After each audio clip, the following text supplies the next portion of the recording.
es un poco el foco de esta presentación. Entonces, vamos, segundo, avancemos. Primero, a mí me gusta mucho esta frase de Trotsky, es una variación sobre la frase original. La frase original decía estrategia, pero eso usted puede no ocuparse de la economía, pero no puede evitar que la economía se ocupe de usted.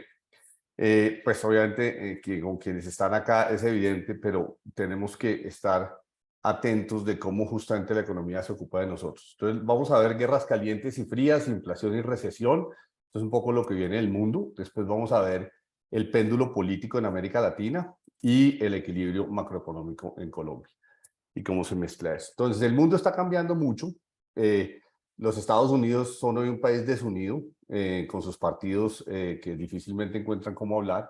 Gran Bretaña, estas son portadas del Economist todas, esa portada de Brittany, en donde el escudo es una pizza y en el tenedor tiene espagueti, muestra lo disfuncional que se ha vuelto la política en Gran Bretaña.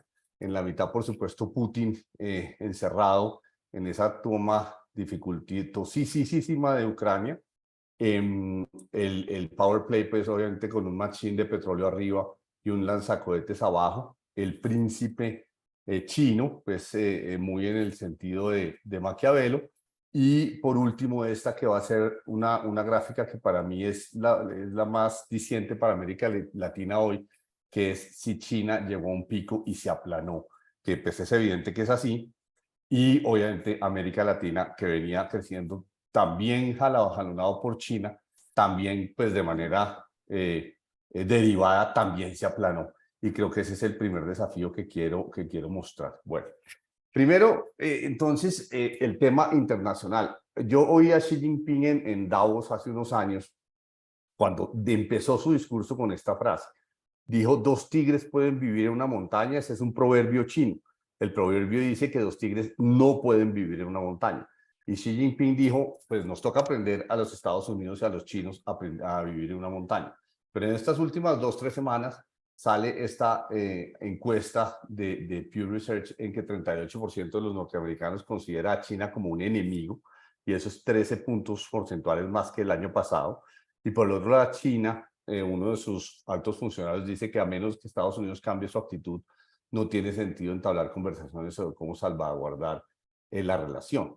Obviamente sabemos que Blinken estuvo en China, etcétera, pero la pregunta de abajo pues, es la pregunta clave. ¿Tiene razón el proverbio chino? O sea, estos dos tigres no van a poder vivir en la montaña. Otra pregunta que cabe hacerse es ¿qué tan tigre va a ser China en 30, 40 años? China ya se aplanó, va a tener un choque demográfico de 200 millones de personas en los próximos 30 años que salen del mercado de trabajo. Va a tener problemas con tecnología, y Estados Unidos, pues si uno sigue lo que dice el Economist, pues que no necesariamente es la verdad revelada, pero Estados Unidos sigue reafirmando su hegemonía, como lo hizo en los 90s contra Japón, y la puede reafirmar en este momento. Y la amenaza china puede ser una amenaza muy fuerte esta década y la siguiente, pero de pronto va declinando hasta el 2040. Entonces, esta pregunta es fascinante y por supuesto no tenemos cómo resolverla, simplemente seguir los acontecimientos internacionales. Ya viniendo más al corto plazo y a la macro, ¿para dónde va la economía mundial? Y voy a mirar solo inflación y crecimiento. Y lo interesante, estos son las proyecciones, cómo han cambiado las proyecciones entre abril, julio del año pasado, octubre, enero y abril de este año, según el Fondo Monetario. Y no voy a entrar en todo el detalle, simplemente enfatizar que ninguna toca el cero. La economía mundial pasaría sin tocar el cero para el 2024. Estados Unidos también pasaría sin tocar el cero, pero hay un gran debate en Estados Unidos de si va a haber recesión o no, pero pues esto es el último dato del Fondo Monetario. La zona del euro, sabemos que Alemania se desaceleró y está jalando la zona del euro hacia abajo, y puede haber, pues ya estar entrando probablemente en recesión, pero esto fue la última predicción del fondo. Y China, de nuevo, tampoco tocaría el cero, aunque está teniendo problemas, pero según el fondo volvería a crecer este año ya alrededor del 5, y el próximo año también. En América Latina, lo curioso es que Chile es el único país que toca el cero, que atraviesa el cero en el año 2023. Miren, Colombia, según el fondo, creciendo al 1. Esto obviamente cada uno de nosotros tiene una proyección diferente, nosotros también, yo ahora les voy a mostrar otras. Perú no toca el cero, o sea, no hay recesión. México tampoco, fíjense, pues, y Brasil. Entonces, América Latina, curioso, el país que solía ser el más sólido y el que tenía mayor crecimiento, es el único que entraría en recesión este año. Obviamente, el tema pues, mundial es qué va a pasar con bancos centrales. El ajuste de la tasa de interés de la Fed ha sido el más fuerte desde los años 80, es esta línea negra, es este ajuste que ha habido pues, con tasas de interés hasta el 5 drásticamente. Y según parece, quedan dos ajustes más, según dijo el señor Powell. Y sin embargo, el miedo a la recesión ha cedido. Hubo un miedo a la recesión muy grande a finales del año pasado, la gente estaba convencida que iba a haber recesión, se calmó, ahora otra vez los mercados están esperando recesión a final de año, pero igual la bolsa está bollante, pues está en un año espectacular en la bolsa está en un bull market clarísimo, de manera que es fascinante porque pues post pandemia uno no sabe los multiplicadores cómo están funcionando, ni la efectividad de la política monetaria, cómo está funcionando después de 40 años en que no hemos tenido inflaciones de 2 dígitos. Entonces, estamos aprendiendo mucha economía fresca, pues nueva. Nada de las ideas y la economía que teníamos nos sirve de mucho en estas circunstancias. Entonces, pues es difícil, pero es fascinante.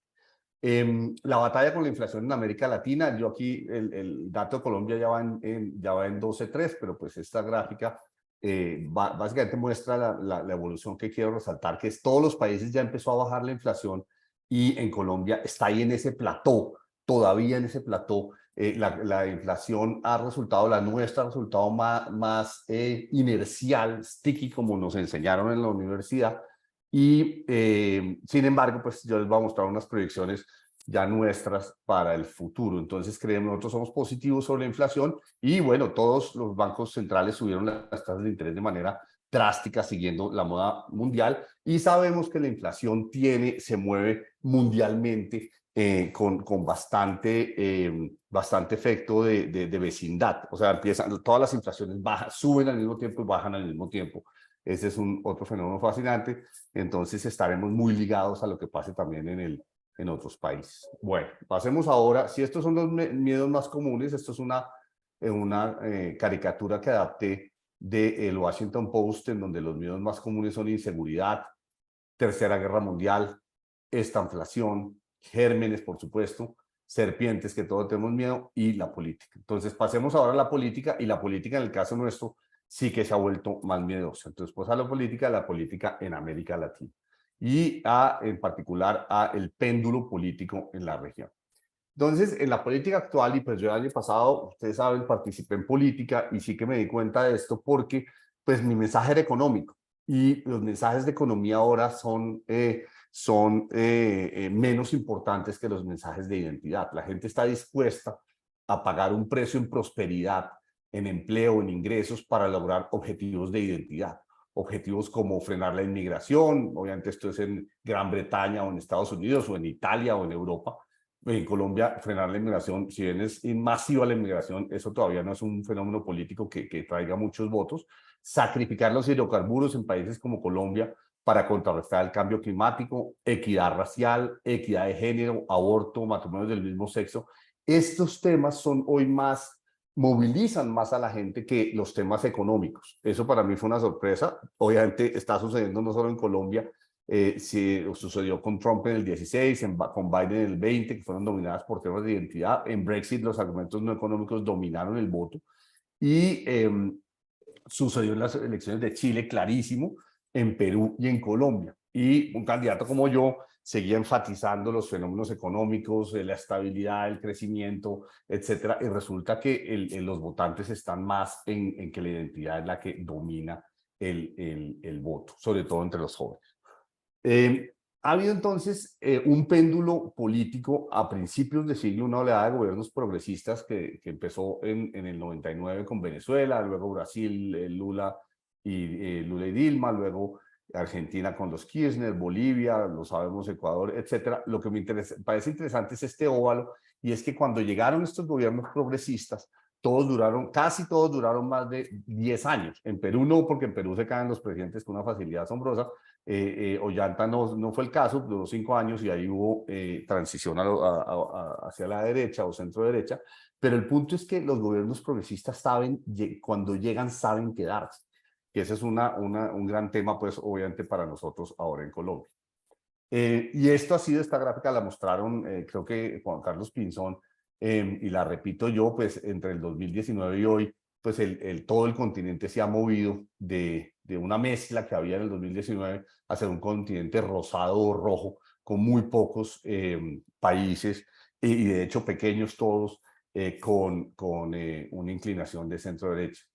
Entonces, este movimiento de esta segunda oleada de gobiernos progresistas empezó con AMLO en el 18, con Argentina, después en el 19 con Alberto Fernández, en Bolivia con Luis Arce, en el 20 Perú, Castillo y después Dina Boluarte, que ha resultado más centrada que Castillo, con Chile con Boric, nosotros desde agosto y Brasil desde el 22. La gran pregunta entonces es cuánto puede durar esto y si tendremos un movimiento pendular hacia la derecha pronto. Cuando iba a ganar Petro, esto es una gráfica que algunos de ustedes de pronto me han visto en presentaciones recientes, yo me puse en la tarea de llamar a ministros de Hacienda de Chile, de Perú, de Bolivia, de México, de Venezuela, pues amigos economistas de Venezuela, Amavifes, Naim, etcétera, y preguntarles cómo sucede, más que cuál es la temporalidad de los gobiernos progresistas. Y con base en eso hice esta taxonomía que fue poner 3 tipos de gobierno: un gobierno caviar, que es digamos el chileno, un gobierno que llamé piraña, ya les voy a mostrar donde estamos nosotros, y el megalo, y pues Perú, Bolivia, etcétera, los mexicanos, y un gobierno megalodón que realmente serían Cuba y Venezuela. Déjenme, les digo en concreto de qué estoy hablando. El gobierno caviar y esto pues fue el resultado de las notas que tomé, esto no me lo estoy inventando. Externo, vea. Sí, más bien paras y miras ahí. Por favor, hay un micrófono abierto, por Y ya lo favor. cerré, Juan Carlos. Listo.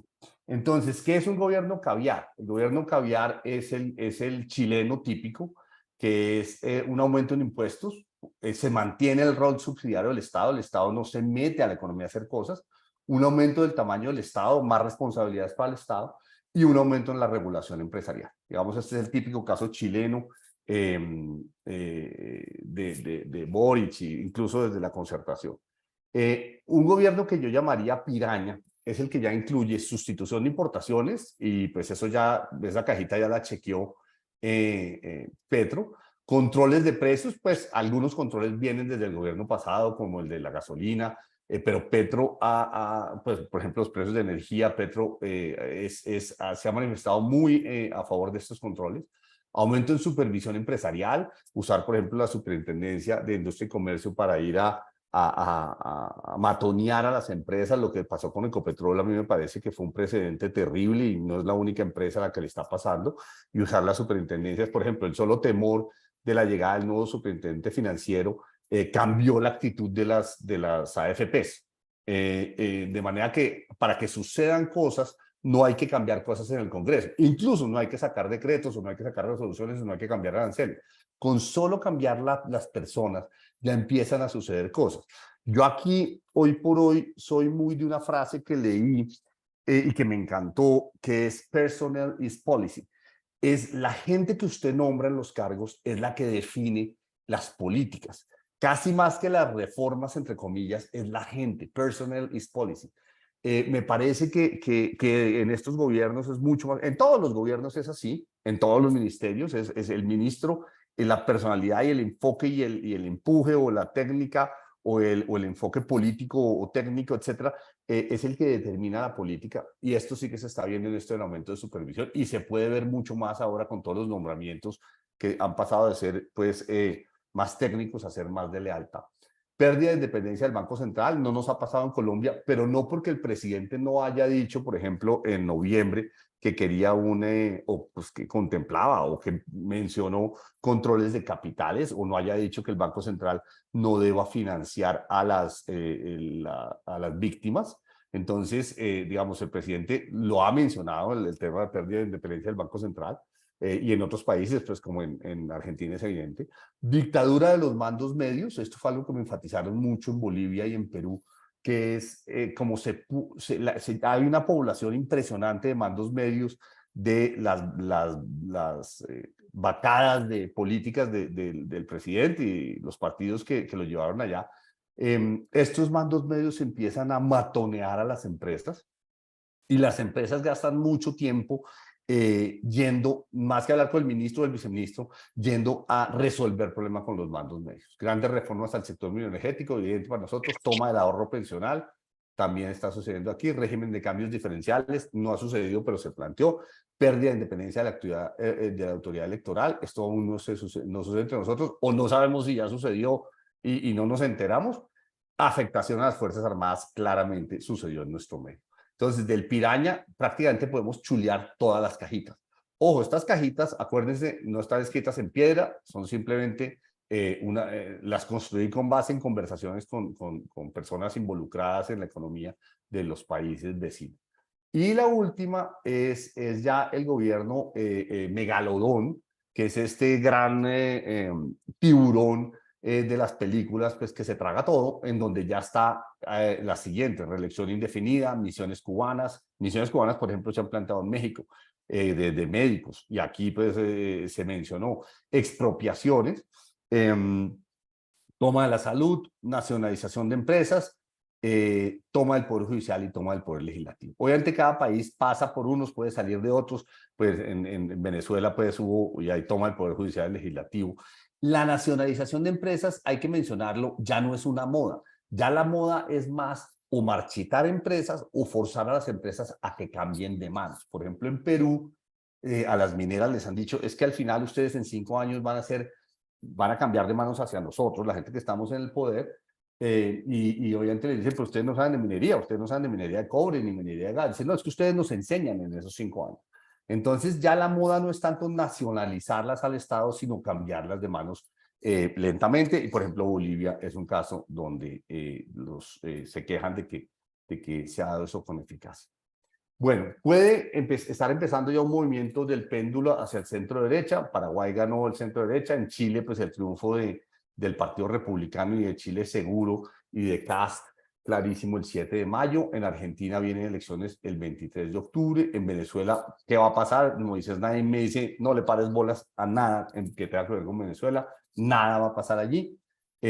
Luego Chile presidenciales en el 25, Perú y las nuestras, no las puse aquí, pero es evidente, las nuestras en octubre de este año, que van a ser supremamente significativas. Se les ha planteado como un plebiscito al gobierno Petro. Entonces, fíjense que el péndulo se está moviendo con mucha amplitud y se empieza a mover con mucha velocidad. Y el caso dramático es Chile. Pues en Chile el péndulo ha cambiado en un año de manera dramática de la extrema izquierda, pues con la Constitución y después la constituyente hacia la derecha y después lo que vaya a pasar en diciembre va a ser muy diciembre. Una síntesis muy breve de cómo caracterizo yo con un solo golpe de vista sintetizar el gobierno Petro.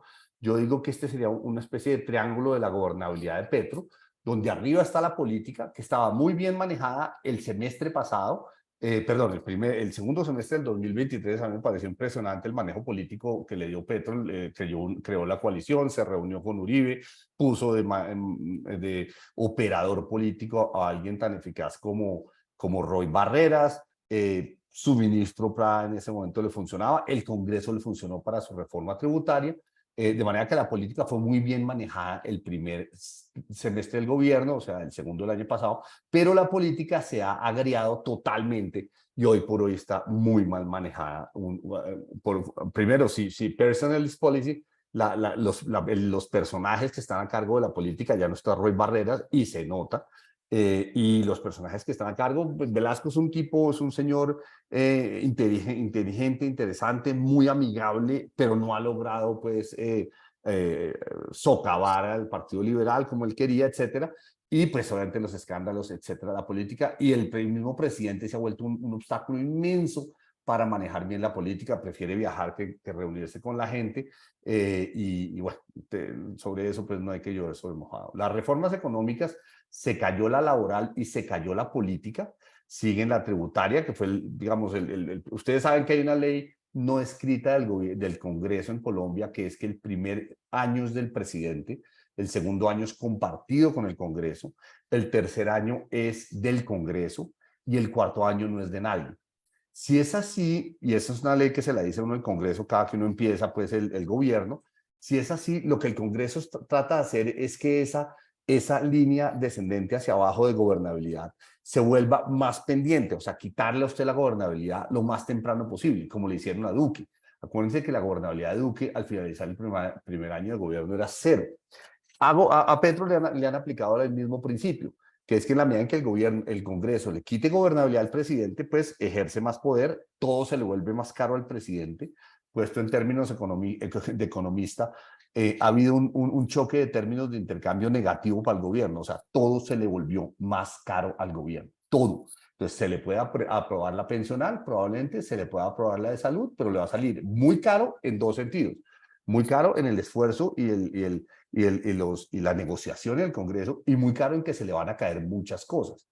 La agraria de tierras también, y bueno, si volvemos a presentar la laboral, yo hablo con congresistas con alguna frecuencia y esa yo creo que no vuela de todos modos. Y por último, el tema de paz total y reforma a las Fuerzas Armadas es otro talón de Aquiles muy fuerte. Entonces, Petro pasó de tener en el primer semestre de su gobierno la política y la economía bien y la paz total como una aspiración y una reforma muy agresiva de las Fuerzas Armadas, a estar hoy en junio, a final de junio de 2023, al final de su primer año de gobierno, con los tres vértices de este triángulo de gobernabilidad bastante maltrechos, y bastante se puede atribuir a su comportamiento personal, tanto en la política como en temas de escándalos y el manejo de su grupo más cercano. Bueno, yo adapté esta gráfica del Economist porque me encantó cuando la vi y la llamé, pues, que la política disfuncional en los tiempos de Petro. Y puse aquí a los partidos porque lo disfuncional no solo el gobierno, sino los propios partidos. Uno no sabe cómo entender lo que está pasando dentro de los liberales, dentro de los conservadores, dentro de la UI Cambio Radical y dentro del pacto histórico entre los verdes y todos los demás partidos. Como dice la gráfica, es una carrera para determinar quién de todos es el más disfuncional, y yo añado ahí abajo, entre estos tendremos que escoger tanto en octubre como en 2026, pero los partidos hasta una crisis bastante grande.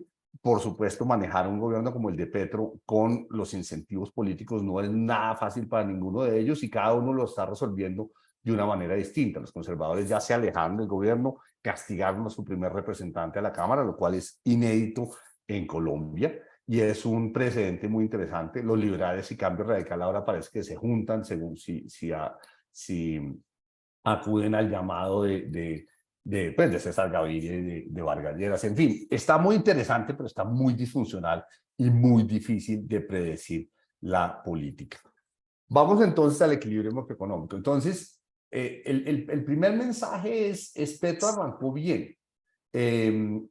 Unos choques internacionales supremamente fuertes y aún desarrollándose, o sea, la guerra en Ucrania no la puse porque quité láminas para hacerlo más corto, pero por supuesto la guerra, la inflación, la recesión, el tema de la guerra caliente y la guerra fría.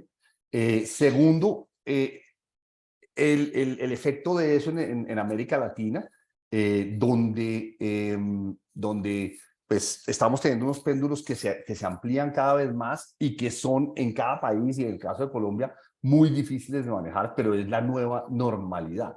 Yo creo que la política colombiana de la normalidad, como fue hasta la elección de Duque, no se va a volver a ver porque ya digamos este fenómeno latinoamericano de cambios drásticos y frecuentes se nos vino encima. Entonces entremos a la economía. Esto es la economía, el crecimiento económico en los últimos 40 años, y esta es una carrera de caballos poniendo 100, todos en el mismo partidor de 100 en 1985, y un crecimiento en que pues claramente Chile, por su milagro en los 80s y en los 90s, es el país preponderante, multiplicó por 5 veces su PIB, nosotros con los peruanos por 3 veces y los mexicanos y los peruanos un poco más de 2 veces. Pero si miramos los últimos 10 años, la gráfica es distinta. En este caso, fíjense que los países que les ha ido más, han estado más veloces son Perú y Colombia. Y voy a empezar por abajo porque es el fenómeno que quiero resaltar. Brasil es algo que no se resalta mucho. Brasil, que es la línea verde, está abajo. Brasil perdió esta década. Brasil lleva 10 años sin crecer. Y desde el 2010 ha crecido 14% en términos reales. O sea, Brasil lleva una década perdida. Luego viene en negro México, que a pesar de todos, pues de toda su unión con la economía americana, pues su pendiente, la pendiente de crecimiento no ha sido tan promisoria, si bien es una economía que ha hecho una transformación impresionante, y hoy está en 126. Luego Ecuador, que si ustedes ven, se aplanó en 2014 y pues desde 2014 hasta hoy prácticamente lleva también perdida una década.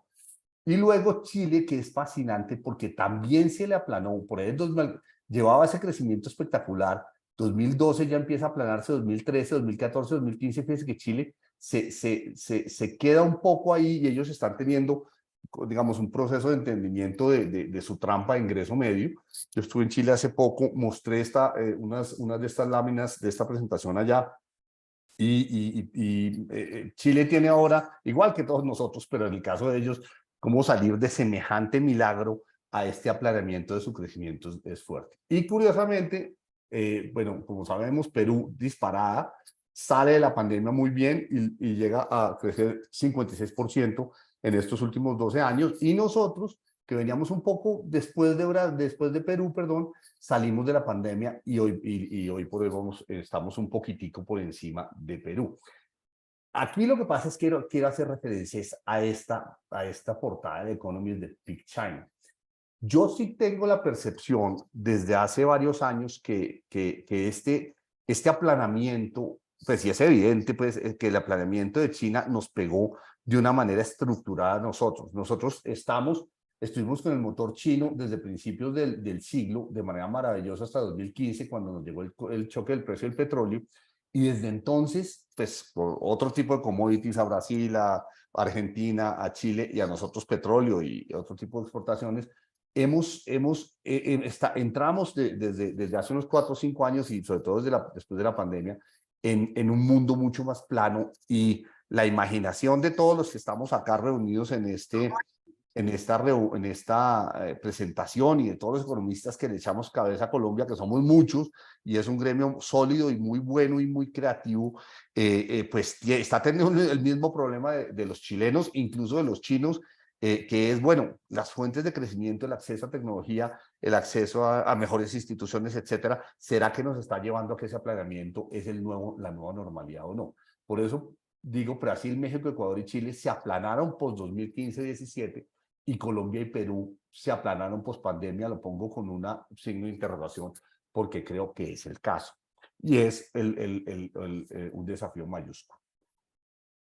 Bueno, voy a entrar entonces ahora a una batería de gráficas de corto, no de corto plazo, porque son las proyecciones de 2023-24, algunas van más lejos, pero es un poco la macro. Y el mensaje que les quiero dejar aquí es irónico en el siguiente sentido, que es que cuando uno ve Petro manejando la política tan mal como lo está haciendo ahora, pues es mezclado, bien al principio, mal ahora, cuando uno ve los choques internacionales tan fuertes, uno se imaginaría, si esta fuera la Colombia del siglo pasado, o la Colombia incluso de los últimos 20 años, uno se imaginaría que ante semejante turbulencia internacional y semejante de precios de los commodities y semejante turbulencia política, nosotros estaríamos a puertas A de una recesión, B de un descalabro fiscal, C de una crisis de balance de pagos y lo que está de inflación, etcétera. Y lo que está pasando hoy con efectos en desempleo, etcétera. Y lo que está pasando y lo que les quiero mostrar es la ironía de que la economía se está equilibrando bastante bien. No, obviamente estamos saliendo de un periodo terrible que fue la pandemia, pero digamos, en términos del movimiento hacia el equilibrio de estas variables es razonable. Entonces, empiezo obviamente por esto es el marco fiscal de mediano plazo, es la línea roja. Me parece que el ministro cometió un error en este puntico, ampliando el déficit del próximo año. Eso es una tontería. Yo no sé por qué no simplemente mantuvo una línea roja suave con este comportamiento, porque esto todo el mundo lo interpreta como que esto va a ser más grande, pero digamos la línea roja se normaliza hacia hacia un déficit de 3 al final del gobierno, y los mercados lo aceptan y aceptaron la transición de Ocampo a Bonilla bastante bien. Bonilla estuvo la semana pasada en Nueva York, coincidió con nosotros, estábamos en Nueva York la misma semana que él, visitando a compañías, a bancos, etcétera. Y la gente ha aceptado este marco fiscal razonablemente, incluso la gente está bastante bullish en Colombia. Como lo puso un analista, nos dijo Andrés Escobar y a mí, nos dijo, it's so bad that it's good. O sea, todo está tan mal en Colombia que es un buen momento para comprar. El otro elemento es la deuda que antes era 30-35%, hoy por hoy ese 55% es aceptable, obvio. Eso es dependiendo de la tasa de interés que vamos a pagar por la deuda. Si la tasa de interés es la actual, obviamente una deuda del 55 es demasiado alta. Pero si regresamos a equilibrio macroeconómico, a credibilidad, y las tasas de interés, digamos, de los TES y de los globales, se aprietan otros 4 o 5 puntos, que debe suceder y puede suceder, y con lo bullish que están los mercados, puede suceder. Una deuda del 50 al 55 es una deuda aceptable. O sea, esto no despeluca a nadie en este momento. Obviamente, no es bueno, digamos, transita en un riesgo de que la línea roja de déficit se amplíe y la línea roja de deuda se vaya hacia arriba, no hacia abajo. Pero digamos que después del gran temor que tuvimos 2019 y 20, de que esto ha saltado al 60 y tuvimos muchas gráficas hacia arriba, esta normalización del 55 es razonable, y en los pares de Colombia frente a Fitch, frente a Moody's, frente a Standard Poor's, digamos, no es que estemos horriblemente mal. Pues lo que pasa es que Perú pues, es un caso muy raro, pero Perú tampoco es un ejemplo, lo podemos discutir después.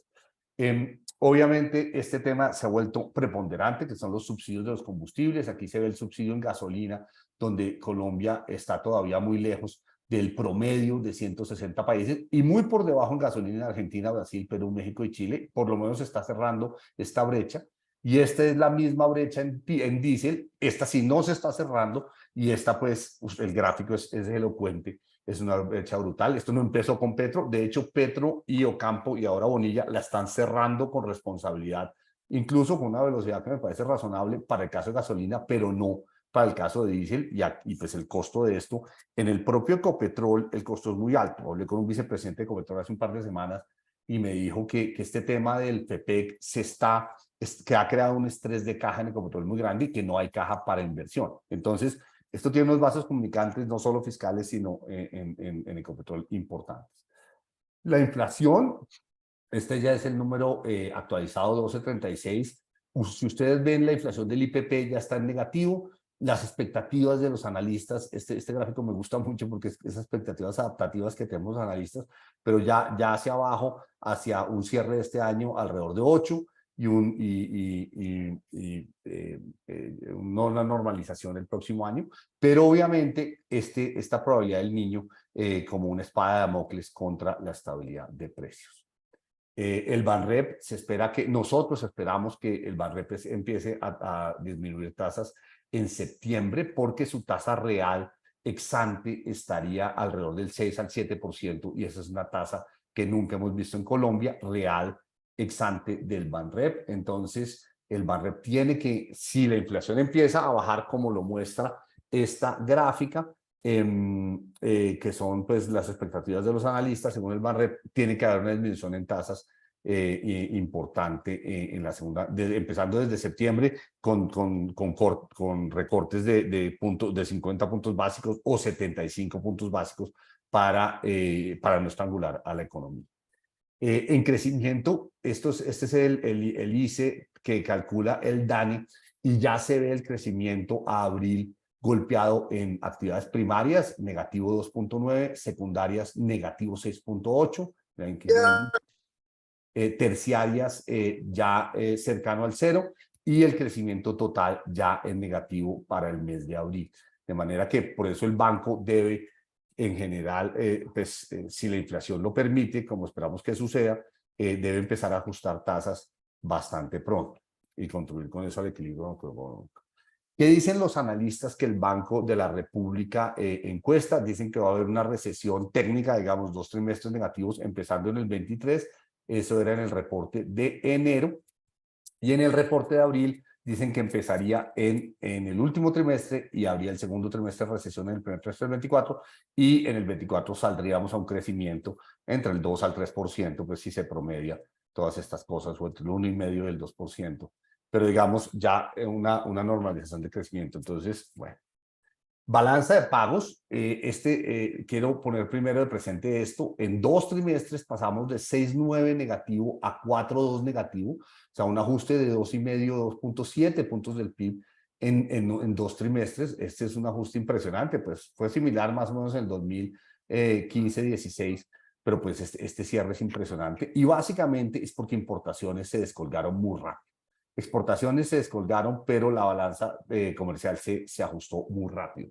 Entonces, fíjense que aquí también está habiendo un ajuste en la dirección que queremos, bastante drástico en muy corto plazo. Obviamente uno se puede preguntar si esto es bueno o es malo, porque el hecho de que las importaciones se hayan ajustado tan rápido puede que decir que la recesión que se viene está muy fuerte, pero también las importaciones estaban en una burbuja insostenible.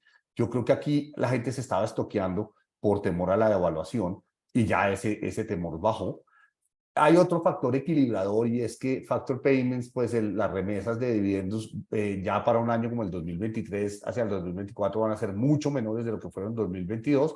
Entonces, este 5% del PIB que presiona la cuenta corriente va a empezar a cerrarse, de manera que este 4,2 debe pasar a 3 algo en los próximos trimestres, en la medida que este 5,1 se equilibra. Y la inversión extranjera, pues no lo había dicho, pues me excuso que muchas gráficas están en inglés, pero fueron las que llevamos a Nueva York y esa es la razón. Pero la inversión extranjera directa, fíjense que otros sectores diferentes a minería y temas financieros y manufactura explican hoy el 70% de la inversión extranjera. La inversión extranjera que solía ser oil and mining eran 70%. Hace 10 años, 11 años, hoy 70% es diferente de oil and mining. Ese también es un buen factor y es equilibrado. Entonces, si ustedes ven, hay mucha evidencia macro en un sentido positivo y equilibrador. Bueno, petróleo, esto obviamente es preocupante, las reservas sobre producción en términos de años están en 7,5 con una descolgada fuerte en petróleo y una descolgada brutal en gas. Hay mucha preocupación en el mundo petrolero, sobre todo por el gas, porque se dice que en 2026 va a haber una escasez y están en Ecopetrol, lo sé, dedicados a ver cómo se canaliza el gas de Cusiana y Cupiagua, que allá hay bastante gas, o los hallazgos que onshore son pocos, pues son varios, pero son de poca cantidad, o los grandotes que son del offshore, cerca a Panamá, de Gorgon, etcétera, pero pues en la primera molécula no se ve para antes de 2026. Y algunos de cerca a la Guajira pues no son muy voluminosos. Pero hay un cambio fuerte en el mundo petrolero y una gran incertidumbre dado el cambio en reglas de juego del que habla este gobierno. Dicho sea de paso, el ministro, como coincidimos la semana pasada, el ministro iba a algunas casas antes que nosotros y entonces les preguntábamos qué dijo el ministro. Y nos decían que el ministro llevaba un mensaje minero muy positivo, que el ministro dijo que Colombia tenía más cobre que el ministro Bonilla, más cobre que Chile. La gente cogió esto con una pizca de sal porque, pues de entrada, la actitud del gobierno es muy antiminera. Y entonces, pues, ¿cómo hace uno creíble pues, la actitud del Ministerio de Medio Ambiente, el ANLA, incluso de la ANH y la Agencia Nacional de Minería, Minera, etcétera, versus las expectativas que ve el Ministerio de Hacienda? Entonces, aquí hay un mensaje muy mezclado, lo sabemos todos, y que no da ninguna tranquilidad. Expectativas de tasa de cambio se han moderado de manera brutal. Esto digo que ha sorprendido a todo el mundo. La visión nuestra es que esto hizo overshooting en el final del año pasado y está haciendo undershooting en este momento. O sea, nosotros no creemos que la tasa de equilibrio en este momento sea tan baja o la que puede llegar. Hay gente incluso en Nueva York que dice que esto puede llegar a 3.900. Por ejemplo, hay gente que dice, bueno, si Petro le va muy mal en las elecciones de octubre, eso aprecia el tipo de cambio. Entonces, ergo, pues hay que seguirle apostando al peso colombiano, ¿no es cierto? Y pues obviamente el precio de los TES y de los globales está todavía muy alto, es muy bajo, perdón. Entonces la gente ve posibilidades de seguir haciendo negocios, pero obviamente el que compró bonos colombianos en enero, pues en estos 6 meses ha hecho un negocio maravilloso. La confianza de las familias, muy negativa. ¿Cómo espera usted que sea el futuro de su familia a 12 meses? Bastante negativo. En fin, este tema de confianza, pues en todos los indicadores de desarrollo, del DAN, etcétera, no se ve nada bien.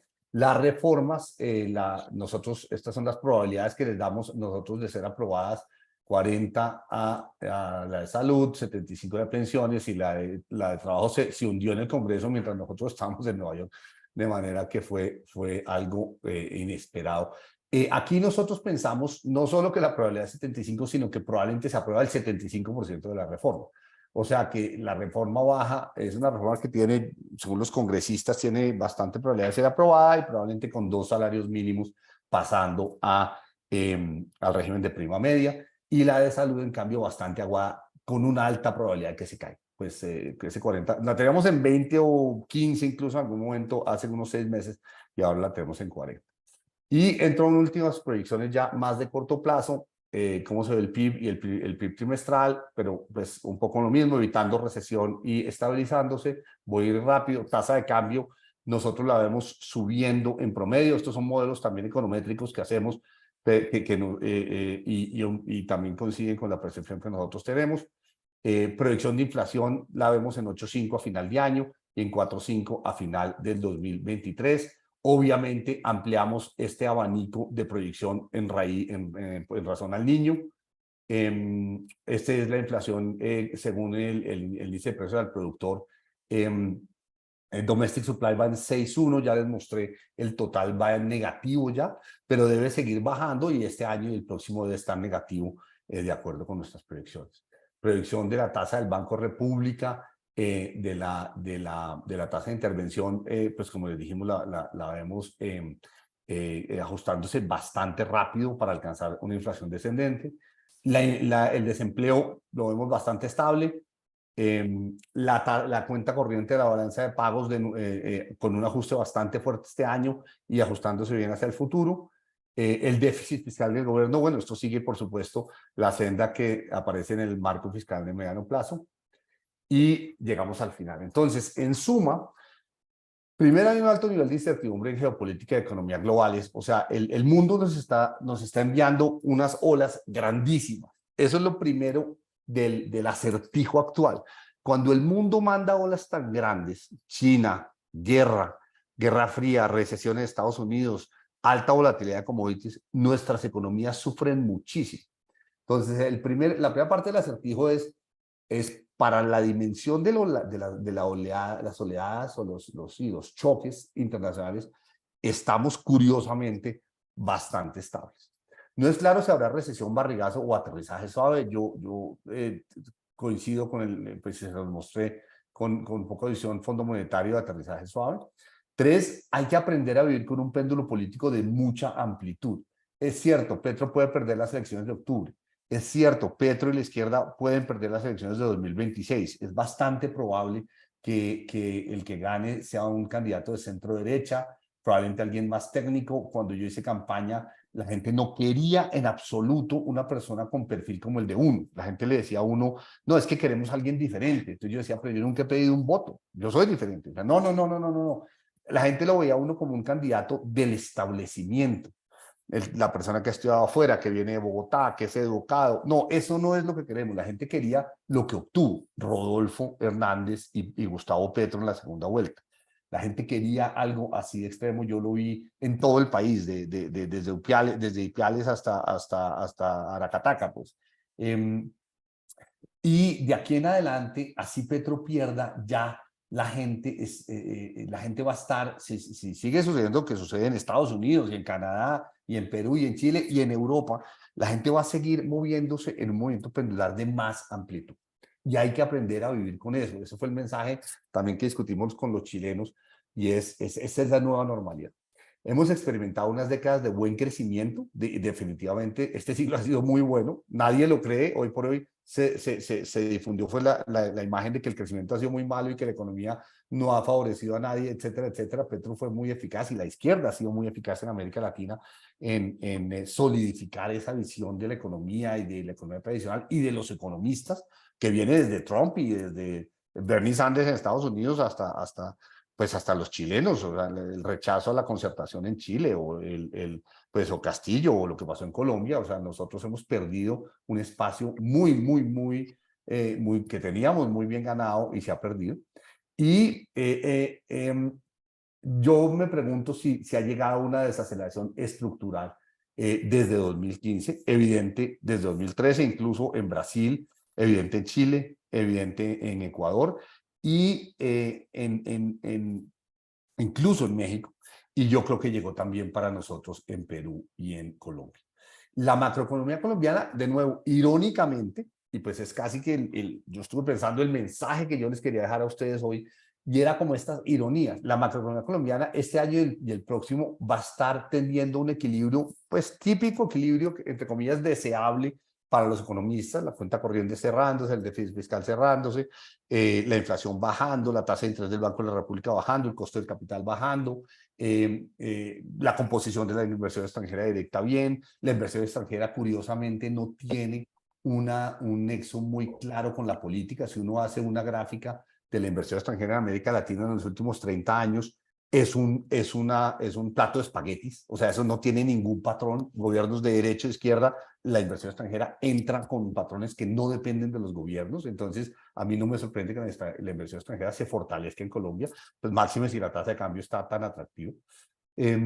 La fortaleza de las instituciones es el activo más importante, pero el desafío de seguridad del que no hablamos, pero ya habló Juan Carlos Pinzón, y la disfuncionalidad política actual, de la que pues sí les mostré una gráfica, más una caricatura que otra cosa, pero esa disfuncionalidad política nacional y regional pueden dar al traste con las instituciones. O sea, yo sí veo esa mezcla entre inseguridad y disfuncionalidad política, pero sobre todo viniendo desde la periferia colombiana hacia el centro, es brutal.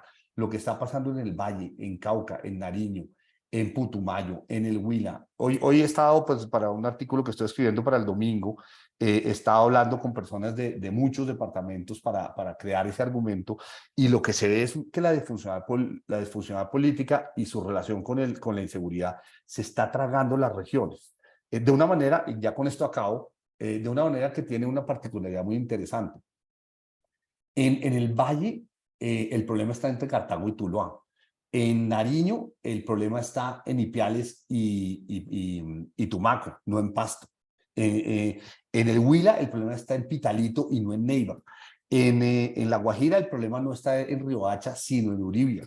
En Antioquia, el problema no está en Medellín, sino que está en Caucasia, la parte de drogas, y está en el Bagre y Zaragoza y etcétera, la parte de oro. O sea, el narcotráfico está carcomiendo a ciertas zonas donde se ha entronizado y donde maneja a los alcaldes, maneja a la policía, neutraliza el ejército y se toma esas regiones. No necesariamente se toma la capital, Cali, Neiva, Pasto, no, ahí la gente, la política, pues el narcotráfico difícilmente puede elegir al alcalde, pero el narcotráfico sí se ha, y la ilegalidad sí se ha entronizado de manera ya muy sólida en zonas claras, y eso es lo que enfatizo en este último punto, que es el desafío de inseguridad y disfuncionalidad política pueden dar al traste lentamente con las instituciones.